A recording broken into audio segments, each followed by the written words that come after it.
U.S. is within the range of our nuclear weapons, and the nuclear button is always on the desk of my office, unquote. And that's a questionable claim in terms of North Korea's actual nuclear capabilities. But regardless, President Trump took to Twitter this evening, writing, quote, North Korean leader Kim Jong-un just stated that the nuclear button is on his desk at all times. Will someone from his depleted and food-starved regime please inform him that I, too, have a nuclear button, but it is a much bigger and more powerful one than his, and my button works, unquote. The bellicose back and forth comes as a former chairman of the Joint Chiefs of Staff is warning that the U.S. is, quote, closer to a nuclear war with North Korea than ever before, adding that he did not, quote, see the opportunities to solve this diplomatically at this particular point. President Ronald Reagan once said a nuclear war cannot be won and must never be fought. President Kennedy said every man, woman, and child lives under a nuclear sword of Damocles hanging by the slenderest of threads, capable of being cut at any moment by accident or miscalculation or by madness. The weapons of war must be abolished before they abolish us. And President Trump this evening, he's in a back and forth with Kim Jong-un about whose nuclear button is bigger and whose is more powerful. It may be difficult for some of you at home to wrap your minds around a U.S. president who makes statements like this about the use of nuclear weapons, which would, of course, murder millions of people.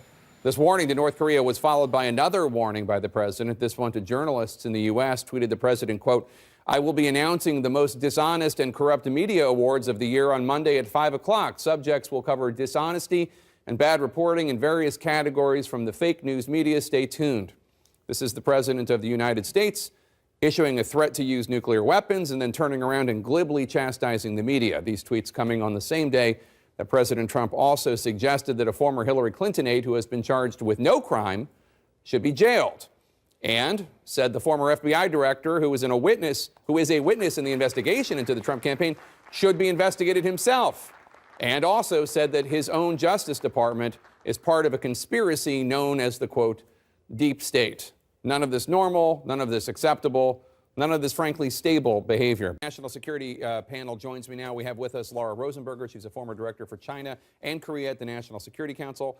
Kelly Magsamen, a former Principal Deputy Assistant Secretary of Defense for Asian and Pacific Security Affairs, and retired Rear Admiral John Kirby, former Pentagon Press Secretary and State Department spokesman. Admiral Kirby, I'll start with you. What's your response to the president's language, and having served in the Pentagon and the State Department, what might people in those buildings be thinking tonight? Yeah, deeply troubling. I think to call it juvenile would be an insult to children for what he did tonight. And I do think that in the halls of the Pentagon at the State Department, there's got to be a lot of concern over this, because he's the President of the United States, and his tweets are going to be taken as official policy. And here's the thing.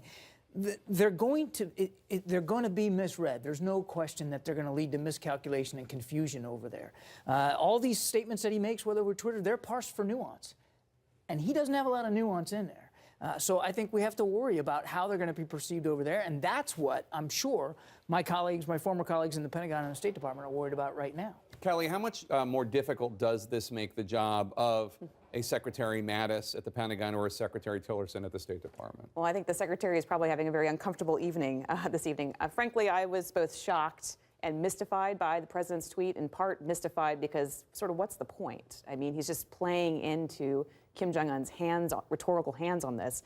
So at some point, I think the American people want to ask, you know, where is this headed? What play are you trying to run? Because I think it potentially is counterproductive. And Lauren, let me ask you, there is a counter argument that you hear from Trump people and from some of his supporters on Capitol Hill, which is, hey, look, the diplomatic language has been tried for decades, and at the end of the day, it didn't get Bill Clinton, George W. Bush, or Barack Obama anywhere. Why not try something new?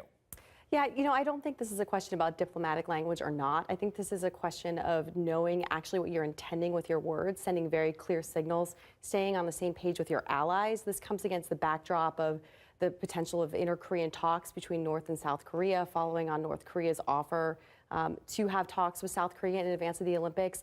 I think that what we're seeing right now is Trump, as Kelly said, playing into Kim Jong-un's hands here and potentially actually driving a further wedge between the United States and South Korea. Is it possible at all that there's this madman theory of Trump's behavior when it comes to North Korea, which is, you know, he's doing all this in a way of scaring Kim Jong-un, in a way that Barack Obama and George W. Bush who were considered too rational, would never have done. Is there anything there? I don't know. I don't think so. No. I mean, I know the logic, and I get that, Jake. But I think, look, in brinksmanship, the trick is knowing when to blink. And we don't know how Kim Jong-un thinks. We can't predict with any great certainty. We don't have great intelligence into how his apparatus works. The other thing that's more important than that is his national security team has actually done a pretty good job managing the North Korea crisis to date. They've got stronger sanctions than ever. They've got China to step up. Yes, they can do more, but they've done a lot. And every time he does something like this, he undercuts his own team. Is here with me to talk about it. And Brian, let me start with you, because one of the things that's so interesting in this op-ed from the founders of Fusion GPS is that the dossier was taken so seriously because it corroborated reports the Bureau had received from other sources, including one inside the Trump camp. Now, the Trump camp is not necessarily the Trump campaign or the Trump organization. We don't know what it means, Trump allies or whatever. But that's fascinating that they're alleging, and I don't know the truth about this, they're alleging that there was a source inside the Trump camp giving the FBI information. I mean, I think we have to look at it under the lens of this is a Democratic opposition research firm trying to paint a negative narrative about a Republican president. So when we look at that filter, that sort of helps us understand why they're doing this and why they're painting the picture that they're trying to paint, sort of say, hey, you need to look at these records, you need to look at these things. They're trying to paint a different narrative.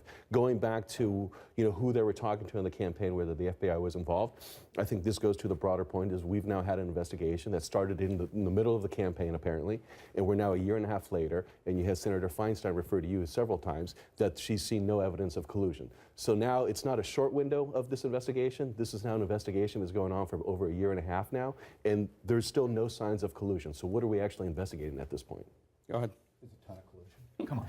And Senator Feinstein, believe me, I can't guarantee. I would guess if you'd asked her today, she wouldn't say. She said that months ago because there hadn't been yet. In the op-ed today, the guys who did the research say this: the intelligence committees have known for months that credible allegations of collusion between the Trump camp and Russia were pouring in from independent sources during the campaign. This is from the op-ed. This is what the guys who did the research said in their op-ed.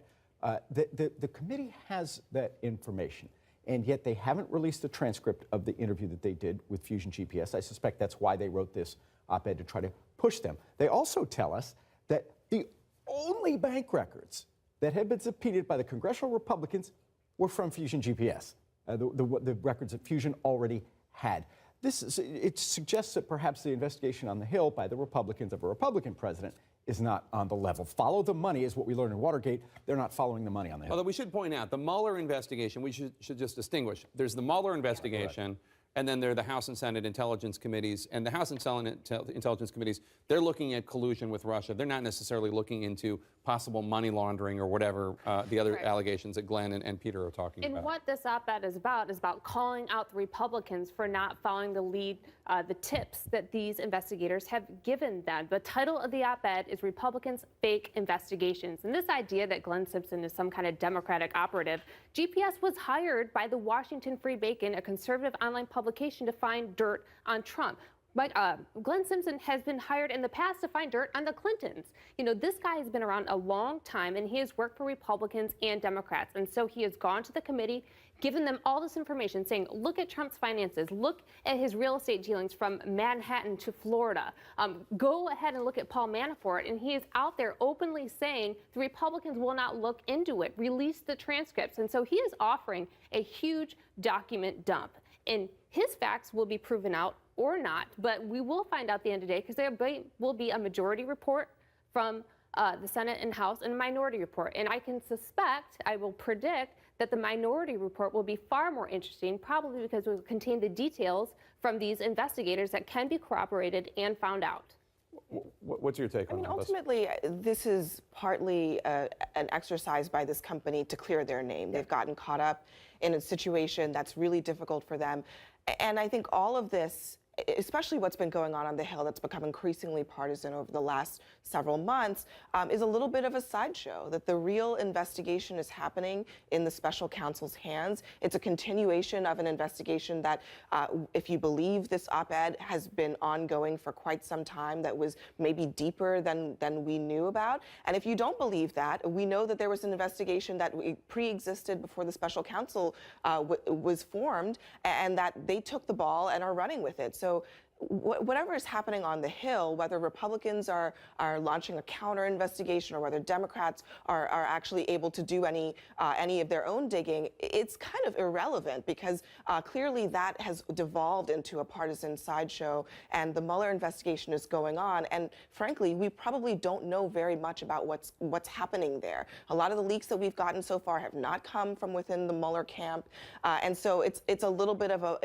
a black box when it comes to where the people who are handing out indictments and what they're doing with their time. Now, Brian, you didn't know about a lot. You worked on the campaign. Correct. You didn't know about a lot of the things that have been reported in terms of the meeting that Don Jr. had with that woman who had been billed as a Russian government lawyer. You didn't know about George Papadopoulos. Is it not possible that there was plenty of other things you didn't know about? I mean, I'm not accusing you of anything. I think that's always the case. You always have sort of individual people talking to individual people that I can't sort of be a part of that conversation.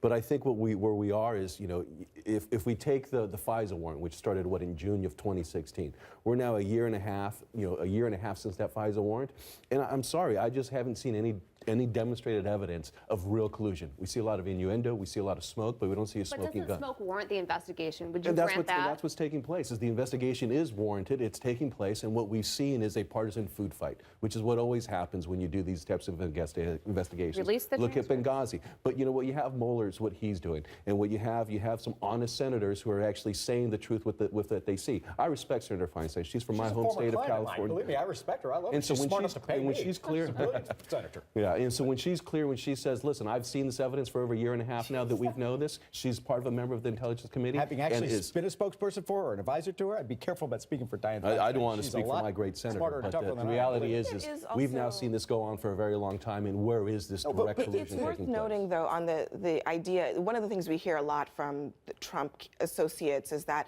the campaign was so disorganized, no one knew what was going on. It's not possible that we could have colluded. I think that might be true. It might be true that it was so disorganized that people didn't know what was going on, but that's not proof or evidence that there's nothing there. It just means that people may not have been aware of things that someone else was doing, especially folks who are like Papadopoulos and others who were on the kind of outer band of the campaign. It was just, you know, there are a lot of people out there who have potential, problems that maybe Trump campaign folks don't know about. Everyone stick around. We got a